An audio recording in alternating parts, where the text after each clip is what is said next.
அண்டப்புழுகன் Donald Trump கூறுவதைப் போன்று ஹெர்முஸ் ஜலசந்தி பிரதேசம் திறக்கப்படவில்லை. ஹெர்முஸ் ஜலசந்தி பிரதேசம் மூடப்பட்டுதான் காணப்படுகின்றது. மேலும் ஈரான் 3 நிபந்தனைகளையும் விதித்துள்ளது. உண்மையில் ஹெர்முஸ் ஜலசந்தி பிரதேசத்திலே என்ன நடக்கின்றது?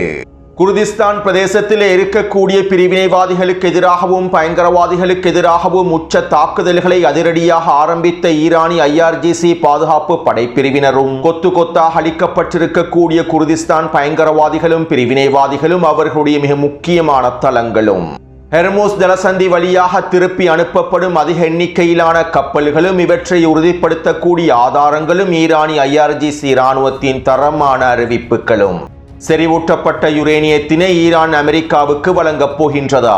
ஈரானின் யுரேனியம் செறிவூட்டல் பூஜ்ஜியமாக்கப்பட போகின்றதா? இவை தொடர்பாக இறுதி முடிவுகளை அறிவித்த ஈரானிய தலைமைகள். லெபனானில் தரைவழி தாக்குதல்களை தொடர்வதாக அறிவித்திருக்கக்கூடிய இஸ்ரேலிய ஆக்கிரமிப்பும் களத்தினுடைய உண்மையான யதார்த்தமும் நெட்டன்யாகுவின் அறிவிப்புகளும்.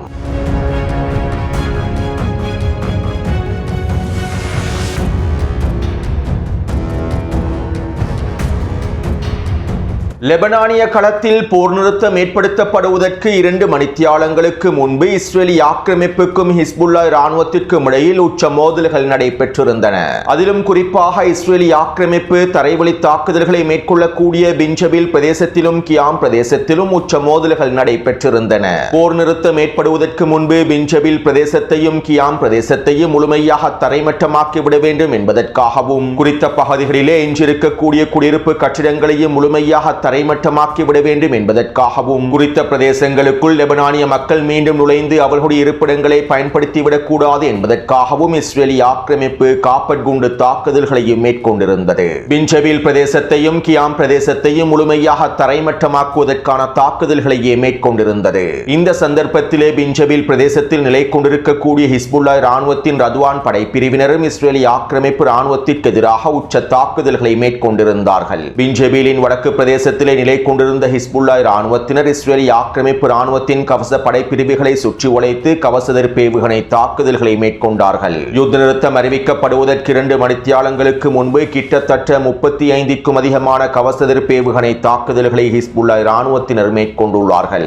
இஸ்ரேலிய ஆக்கிரமிப்பினுடைய கவச வாகனங்களை இலக்கு வைத்தும் இஸ்ரேலிய ஆக்கிரமிப்பு இராணுவம் நிலை கொண்டிருக்கக்கூடிய கட்டிடங்களை இலக்கு வைத்தும் இந்த தாக்குதல்களை மேற்கொண்டுள்ளார்கள். மேலும் இந்த தாக்குதலினால் ஒரு கட்டிடத்தில் இருக்கக்கூடிய 35க்கும் அதிகமான இஸ்ரேலிய ஆக்கிரமிப்பு சிப்பாய்கள் கொத்தாக அளிக்கப்பட்டுள்ளார்கள். ரத்வான் படைப்பிரிவினர் குறித்த கட்டிடத்தினை சுற்றி வளைத்து கிட்டத்தட்ட 12க்கும் அதிகமான கவச எதிர்ப்பு ஏவுகணை தாக்குதல்களை மேற்கொண்டுள்ளார்கள். இந்த தாக்குதலினால் குறித்த கட்டிடத்தில் இருக்கக்கூடிய கட்டளை தளபதிகளும் அதிகளவான சிப்பாய்களும் அளிக்கப்பட்டுள்ளார்கள். இதே போன்று கிட்டத்தட்ட 4 கட்டிடங்கள் இலக்கு வைக்கப்பட்டிருந்ததாகவும் இந்த கட்டிடங்களுக்குள் இருக்கக்கூடிய இஸ்ரேலிய ஆக்கிரமிப்பு இராணுவத்தின் சிப்பாய்கள் அளிக்கப்பட்டிருப்பதாகவும் தெரிவிக்கப்படுகின்றது. உண்மையில் இஸ்ரேலிய ஆக்கிரமிப்பு இராணுவத்திற்கு ஒரு மிகப்பெரிய இழப்பு ஏற்படுத்தப்பட்டுள்ளது. மேலும் இந்த இழப்பை மூடி மறைப்பதற்காக இஸ்ரேலிய ஆக்கிரமிப்பு இராணுவம் ஊடகங்களுக்கு இவ்வாறு தெரிவித்தது. போர் நிறுத்தம் அறிவிக்கப்படுவதற்கு முன்பு எங்களுடைய தரைப்படைக்கு உதவுவதற்காக எங்களுடைய விமானப்படை முழுமையாக களமிறங்கி இருந்தன.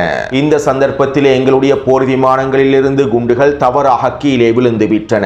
கீழே விழுந்த குண்டுகள் இஸ்ரேலிய இராணுவத்தினுடைய அதிகாரிகள் நிலை கொண்டிருக்கக்கூடிய பிரதேசத்திலேயே விழுந்தது. இது மனித தவறின் மூலமாகவும் போர் விமானத்தில் ஏற்பட்டிருந்த சில தொழில்நுட்ப கோளாறுகள் மூலமாகவுமே இந்த குண்டுகள் குறித்த பிரதேசத்தில் வீழ்ந்து இழப்புகளை ஏற்படுத்தியுள்ளன. இவ்வாறு தவறுதலாக குண்டு வீழ்ந்ததன் காரணமாகவே இஸ்ரேலிய இராணுவ சிப்பாய்களும் அதிகாரிகளும் கொல்லப்பட்டுள்ளார்கள், படுகாயமடைந்துள்ளார்கள் என இஸ்ரேலிய ஆக்கிரமிப்பு இராணுவம் இஸ்ரேலிய ஆக்கிரமிப்பின் இராணுவ வானொலிக்கு அறிவித்துள்ளது. ஹிஸ்புல்லா இராணுவத்தின் கவச எதிர்ப்பு ஏவுகணை தாக்குதலினால் ஏற்பட்டிருக்கக்கூடிய இழப்புகளை மூடிமறைக்கும் நோக்கத்தோடு இஸ்ரேலிய ஆக்கிரமிப்பு இராணுவம் இவ்வாறான போலியான அறிவிப்புகளையும் வெளியிட்டுள்ளது. அத்தோடு நேற்றிரவு இஸ்ரேலிய ஆக்கிரமிப்பின் பாதுகாப்பு அமைச்சர் காட்ஸ் இவ்வாறு தெரிவித்தார். கடந்த 40 நாட்களுக்குள் தெற்கு லெபனான் பிரதேசத்திலே நாங்கள் கைப்பற்றிக் கொண்டிருக்கக்கூடிய பிரதேசங்களை நாங்களே முழுமையாக தக்க வைத்துக் கொள்வோம். தெற்கு லெபனானினுடைய எந்தெந்த பிரதேசங்களில் இஸ்ரேலிய இராணுவம் நிலை கொண்டிருக்கின்றதோ அந்த பிரதேசங்களில் தொடர்ச்சியாக இஸ்ரேலிய இராணுவம் நிலை கொண்டிருக்கும். எங்களுடைய தரைவழி தாக்குதல்கள் இன்னும் முடிவடையவில்லை. நாங்கள் தற்காலிகமாகவே இந்த தாக்குதல்களை நிறுத்தியுள்ளோம். அதிபர் டொனால்ட் ட்ரம்பினுடைய வேண்டுகோளுக்கு அமைவாகவே இந்த தாக்குதல் தாக்குதல்கள் நிறுத்தப்பட்டுள்ளன. 10 நாட்களுக்கு பின்பு போர் மீண்டும் ஆரம்பிக்கப்படும். நாங்கள் தெற்கு லெபனான் பிரதேசத்தை முழுமையாக கைப்பற்றி இடையக மண்டலமாக அறிவிப்போம். அதுவரையிலும் நாங்கள் இந்த தாக்குதல்களிலிருந்து பின்வாங்கப் போவதில்லை என இஸ்ரேலி ஆக்கிரமிப்பினுடைய பாதுகாப்பு அமைச்சர் காட்ஸ் தெரிவித்தார். ஆனால் களத்திலே இஸ்ரேலி ஆக்கிரமிப்பு ராணுவம் பல பிரதேசங்களில் இருந்து பின்வாங்கி இருந்தது. பின்ஜபீல் பிரதேசத்திலிருந்தும் கியாம் பிரதேசத்திலிருந்தும் இன்னும் பல பிரதேசங்களில் இருந்தும் இஸ்ரேலி ஆக்கிரமிப்பு பின்வாங்கியுள்ளது. இதற்கமைவாக ஐட்டரூன் பிரதேசத்திலே இஸ்ரேலி ஆக்கிரமிப்பு ராணுவம் பின்வாங்கியதற்கு பின்பு குறித்த பிரதேசத்திற்குள்ளே நுழைந்த லெபனானிய மக்கள் இஸ்ரேலி ஆக்கிரமிப்பு கொடிகளை கிழித்தெறிந்திருந்தார்கள். ஐட்டரூன் பிரதேசத்தை நாங்கள் முழுமையாக மீட்டெடுத்து விட்டோம் என்றும் அறிவித்திருந்தார்கள். இவற்றை உறுதிப்படுத்தக்கூடிய காணொளிகள் வெளியாக இருந்தன. அவற்றை நான் டெலிகிராம் சேனலில் பதிவிட்டுள்ளேன். அதே போன்று பின்ஜபீல் பிரதேசத்திலும் கியாம் பிரதேசத்திலும் இருக்கக்கூடிய அதிகளவான இஸ்ரேலி ஆக்கிரமிப்பு படைகள் பின்வாங்கிவிட்டன. தற்போது பின்ஜபீலினுடைய எல்லை பிரதேசத்திலும் கியாபினுடைய எல்லை பிரதேசத்திலும் மாத்திரமே நிலை கொண்டுள்ளார்கள். எனவே போர் மீண்டும் ஆரம்பிக்கப்படும் சந்தர்ப்பத்தில் இஸ்ரேலி ஆக்கிரமிப்பு ராணுவம் ஆரம்பத்தில் இருந்ததை போன்றே தாக்குதல்களை மீண்டும் ஆரம்பிக்க வேண்டும். மீண்டும் இஸ்ரேலி ஆக்கிரமிப்பு தரைவழி தாக்குதல்களை ஆரம்பிக்கும் போது அதற்கு ஒரு மிகப்பெரிய சவாலாகவே அமைந்திருக்கும். அத்தோடு நேற்றிரவு நெட்டன்யாஹூ காணொலி ஒன்றின் மூலமாக அறிக்கை ஒன்றை வெளியிட்டிருந்தார். என்னுடைய நண்பர் மற்றும் ஜனாதிபதியாக இருக்கக்கூடிய டொனால்ட் ட்ரம்பினுடைய வேண்டுகோளுக்கு அமைவாகவே நாங்கள் இந்த போர் நிறுத்தத்தினை ஏற்படுத்தியுள்ளோம். ஜனாதிபதி டொனால்ட் ட்ரம்பினுடைய வேண்டுகோளுக்கு அமைவாகவே லெபனானில் 10 நாட்களை கொண்டிருக்கக்கூடிய ஒரு தற்காலிக போர் நிறுத்தத்திற்கு நாங்கள் ஒப்புக்கொண்டுள்ளோம். தெற்கு லெபனான் பிரதேசத்தை முழுமையாக கைப்பற்றி இடையக மண்டலமாக மாற்றுவதே எங்களுடைய மிக முக்கியமான பணியாகும். தற்போது ஏற்பட்டிருக்கக்கூடிய தற்காலிக யுத்த நிறுத்தம் சில காரணங்களுக்காகவே மேற்கொள்ளப்பட்டுள்ளது. இதற்கான காரணத்தினை நீங்கள் நிச்சயமாக 10 நாட்களுக்கு பின்பு உணர்ந்து கொள்வீர்கள். ஹிஸ்புல்லா ராணுவத்திடம் எஞ்சிருக்கக்கூடிய ஏவுகணைகளையும் ஆயுதங்களையும் முழுமையாக அளிப்பதற்கான தாக்குதல் திட்டங்களை நாங்கள் நடைமுறைப்படுத்துவோம். ஈரானுக்கு எதிரான அடுத்த கட்ட தாக்குதல் திட்டங்களையும் நாங்கள் நடைமுறைப்படுத்துவோம். இவை தொடர்பான மேலதிக தகவல்களை தற்போது வெளியிடுவதற்கு நான் விரும்பவில்லை. மேலும் இந்த தற்காலிக யுத்த நிறுத்தத்திற்கு பின்பு நாங்கள் எங்களுடைய தாக்குதல்களை உச்சளவில் மேற்கொள்வோம் என நெட்டன்யாஹூ தெரிவித்துள்ளார்.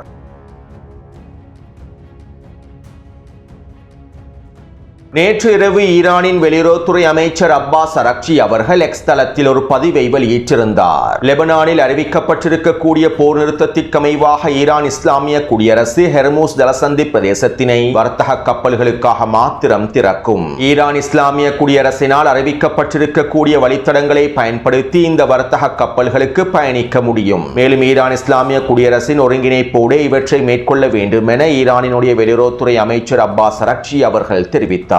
அதே நேரம் அப்பாஸ் அரக்சி அவர்கள் எக்ஸ் தளத்திலே இந்த கருத்துக்களை பதிவிட்டதை தொடர்ந்து அண்டப்புழுகன் டொனால்ட் ட்ரம்ப் ஒரு மிகப்பெரிய பிரச்சாரம் ஒன்றை ஆரம்பித்திருந்தார். ஹெர்மூஸ் ஜலசந்தி பிரதேசத்தை ஈரான் முழுமையாக திறந்து விட்டது. தற்போது ஹெர்மூஸ் ஜலசந்தி பிரதேசம் முழுமையான போக்குவரத்துக்கு தயாராக இருக்கின்றது. அனைத்து கப்பல்களும் எந்த விதமான தடையும் இல்லாமல் ஹெர்மூஸ் ஜலசந்தி பிரதேசம் வழியாக பயணிக்க முடியும். ஆனால் ஈரானோடு எங்களுடைய பேச்சுவார்த்தைகள் முடிவுக்கு வரும் வகையில், ஈரானோடு ஒப்பந்தம் முடிக்கப்படும் வரையில், ஈரான் எங்களுடைய நிபந்தனைகளை ஏற்றுக்கொள்ளும் வரையில் நாங்கள் ஹெர்மூஸ் ஜலசந்தி பிரதேசம் மீதான முற்றுகையை நிறுத்தப் போவதில்லை. ஈரானுக்கு எதிராக நாங்கள் மேற்கொள்ளக்கூடிய முற்றுகையை நிறுத்தப் போவதில்லை. அதே நேரம் ஈரான் ஹெர்மூஸ் ஜலசந்தி பிரதேசத்தை திரும்பவும் மூடாது என்று எங்களுக்கு உறுதி அளித்துள்ளது. நாங்கள் இதற்கு பிறகு ஹெர்மூஸ் ஜலசந்தி பிரதேசத்தினை மூடப் போவதில்லை. உங்களுடைய அனைத்து கப்பல்களையும் பாதுகாப்பாக கொண்டு செல்ல முடியும் என ஈரான் எங்களுக்கு உறுதி அளித்துள்ளது. அதே போன்று ஈரான் செறிவூட்டப்பட்ட யுரேனியத்தினுடைய கூறுகளை எங்களிடம் ஒப்படைப்பதாகவும் அறிவித்துள்ளது. இதற்கு நாங்கள் B2 போம்பர்களுக்கு நன்றிகளை தெரிவித்துக் கொள்கின்றோம். மேலும் இந்த ஒப்பந்தங்கள் அனைத்தும் ஈரானுக்கும் அமெரிக்காவுக்கும் இடையிலான ஒப்பந்தங்களாகும். இவை லெபனானை பாதிக்காது. இந்த ஒப்பந்தங்களுக்கும் லெபனானுக்கும் இடையில் எந்த தொடர்பும் இருக்காது. லெபனான் தனியாகவே கையாளப்படும். லெபனானிலே ஹிஸ்புல்லாவுக்கு செய்ய வேண்டியதை நான் செய்து முடிப்பேன். இஸ்ரேல் இதற்கு பிறகு லெபனான் மீது குண்டுகளை வீச தேவையில்லை. லெபனான் மீதான தாக்குதல்களை இஸ்ரேல் நிறுத்திவிட வேண்டும். லெபனானுக்குள்ளே ஹிஸ்புல்லாவை எவ்வாறு முடிக்க வேண்டும் என்று எனக்கு நன்றாக தெரியும். அதே போன்று அமெரிக்க போர்க்கப்பல்கள் ஹெர்மூஸ் ஜலசந்தி பிரதேசத்திலே கன்னிவெடிகளை அகற்றி வருகின்றன அல்லது முழுமையாக அகற்றிவிட்டார்கள். இதனால் எல்லா எண்ணெய் கப்பல்களும் பாதுகாப்பாக ஹெர்மூஸ் ஜலசந்தி பிரதேசம் வழியாக பயணிக்க முடியும் என டொனால்ட் ட்ரம்ப் ட்ரூத் சோஷியல் தளத்தில் பல கருத்துக்களை பதிவுகளாக வெளியிட்டிருந்தார். கிட்டத்தட்ட 10க்கும் அதிகமான பதிவுகளை டொனால்ட் ட்ரம்ப் வெளியிட்டிருந்தார். அவற்றை சுருக்கியே நான் தற்போது கூறியிருந்தேன்.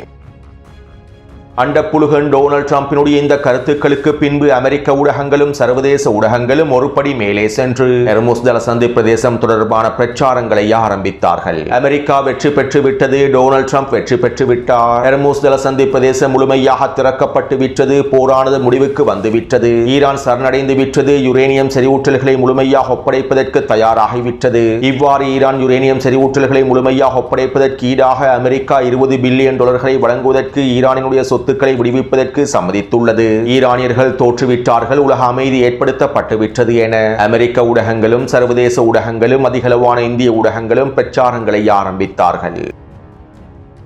அடுத்து அண்டப்புழுகன் டொனால்ட் டிரம்பினுடைய இந்த கருத்துக்களுக்கு பின்பு ஈரானிய தலைமைகள் அதிரடியான கருத்துக்களை வெளியிட்டிருந்தார்கள். ஈரானிய IRGC ராணுவத்தின் தளபதிகளில் ஒருவர் தஸ்னீம் ஊடகத்திடம் இவ்வாறு தெரிவித்தார். ஹெர்முஸ் ஜலசந்தி பிரதேசம் வழியாக சரக்கு கப்பல்கள், வர்த்தக கப்பல்கள் பயணிப்பதற்கு 3 நிபந்தனைகள் விதிக்கப்பட்டுள்ளன.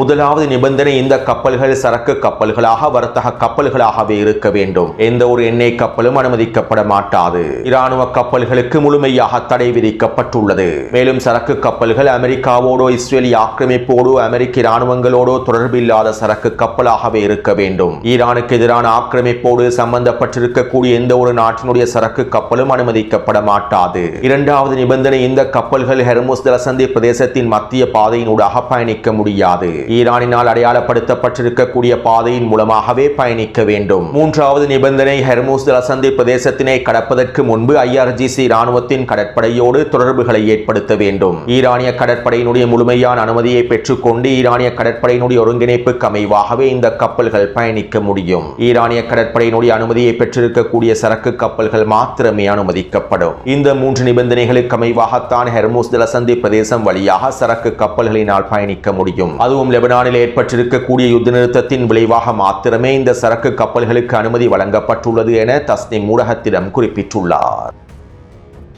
இதைத் தொடர்ந்து ஈரானிய பாராளுமன்ற உறுப்பினர் தீய அமெரிக்க ஆட்சியை பின்வாங்கியதன் விளைவாகவும் லெபனானிலே யுத்த நிறுத்தம் அறிவிக்கப்பட்டதன் விளைவாகவுமே சில வர்த்தக கப்பல்களுக்கான அனுமதியை நாங்கள் வழங்கியுள்ளோம். மேலும் இந்த வர்த்தக கப்பல்கள் சரக்கு கப்பல்கள் ஈரானுக்கான கட்டணத்தினை செலுத்தியதற்கு பின்பே ஹெர்முஸ் ஜலசந்தி பிரதேசம் வழியாக அனுமதிக்கப்படும். ஈரானிய கடற்படை இராணுவத்தோடு ஒருங்கிணைப்புகளை மேற்கொண்டதற்கு பின்பே அனுமதிக்கப்படும். அமெரிக்காவினுடைய முற்றுகைக்கு மத்தியில் ஈரானினுடைய எண்ணெய் கப்பல்கள் கடந்து செல்கின்றன. மேலும் கடற்படை முற்றுகை தொடர்பாக அந்த இழிவான மஞ்சள் நாய் கூறியிருக்கக்கூடிய கருத்துக்கள் ஒரு கேலி கூத்தாகும். இழிவான மஞ்சள் நாயினுடைய கடற்படை முற்றுகையானது ஒரு மிகப்பெரிய தோல்வியாகும். மேலும் இந்த இழிவான மஞ்சள் நாய் தற்போது பல போலி பிரச்சாரங்களையும் மேற்கொள்கின்றது. மேலும் இந்த பிரச்சாரங்களினால் இந்த இழிவான மஞ்சள் நாயே மேலும் அவமானப்படுத்தப்படும் என ஈரானினுடைய பாராளுமன்ற உறுப்பினர் சயீத் மஹமூத் நபாவியன் அவர்கள் தெரிவித்துள்ளார்.